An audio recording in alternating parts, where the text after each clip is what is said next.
हूं आपके साथ नौशीन खान। आज हम बात करेंगे देवों के देव महादेव यानी भगवान शिव की, जो भारतीय संस्कृति का एक अहम हिस्सा है। शिव का वैराग्य, उनका तांडव, विषपान और गंगा को जटाओं में धारण करने जैसी कथाएं भारतीय लोकमानस में गहरी जड़ें जमा चुकी है। यही कारण है कि सिर्फ हिंदू कवि ही नहीं, बल्कि उर्दू के मशहूर शायर भी शिव की महिमा का बखान करते रहे हैं।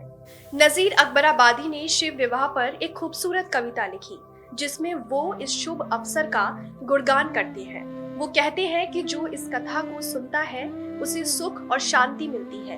उनकी कविता का अंत इस भावना के साथ होता है कि शिव सभी पर अपनी कृपा बनाए रखे। बोल बचन आनंद के, प्रेम पीत और चाह, सुन लो यारो ध्यान धर, महादेव का ब्याह।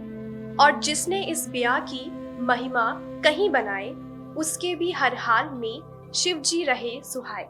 यहाँ कवि प्रेम, आनंद और श्रद्धा से भरे शब्दों के साथ पाठकों और श्रोताओं से आग्रह कर रहे हैं कि वो इस विवाह की कथा को ध्यान से सुने। जो भी इस विवाह की महिमा का गुणगान करेगा, उसके जीवन में भी शिव जी का आशीर्वाद बना रहेगा। ये तो सब जानते हैं कि भगवान शिव को नीलकंठ भी कहते हैं। जब समुद्र मंथन में विष निकला तो संसार की रक्षा के लिए देवों के देव ने उसे अपने कंठ में धारण कर लिया और नीलकंठ कहलाए। इस कथा से प्रेरित होकर फिराक गोरखपुरी लिखते हैं, जहर ए बेवफा को हुस्न करता है कबूल, प्याला शिव ने हाथों में लिया। यहाँ जहर ए बेवफा बेवफाई के जहर को दर्शाता है, जो प्रेम की पीड़ा और धोखे का प्रतीक है। हुस्न करता है कबूल का मतलब है कि प्रेम में डूबा व्यक्ति इस जहर को भी स्वीकार कर लेता है। ठीक वैसे ही जैसे शिव ने संसार की भलाई के लिए विष को अपने कंठ में धारण किया। ये शेर प्रेम, त्याग और सहनशीलता का प्रतीक है। जब माँ गंगा धरती पर अवतरित हुई तो उनके तेज प्रवाह को संभालने के लिए शिव ने उन्हें अपनी जटाओं में धारण किया। फिराक गोरखपुरी इस प्रसंग को अपनी शायरी में इस तरह व्यक्त करते हैं, नहला फिजा को आई रस पुतली, जैसे शिव की जटा से गंगा उतरे।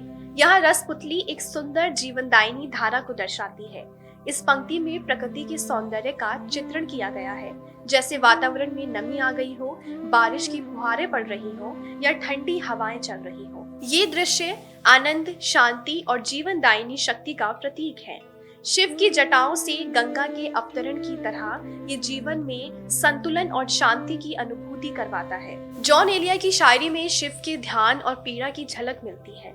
वो लिखते हैं, दुख है और मैं हूँ और दुख है, शंकर जी गूंगे, होठ मेरे खामोश है।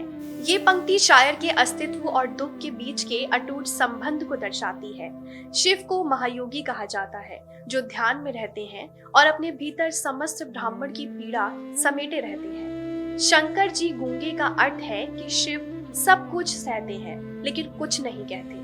ठीक वैसे ही जैसे शायर अपने दुखों को सह रहा है लेकिन उसे शब्दों में नहीं ढाल पा रहा।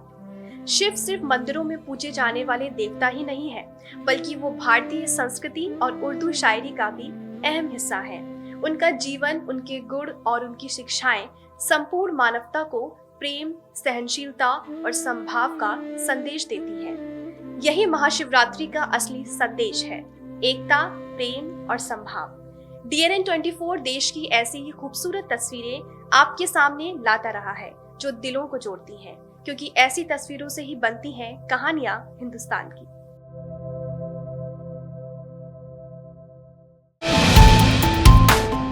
जो है आपके आसपास, आपके शहर का खास, वो दिखाएगा आपको DNN 24, आपका अपना डिजिटल न्यूज नेटवर्क। तो फिर कीजिए लाइक, सब्सक्राइब और फॉलो।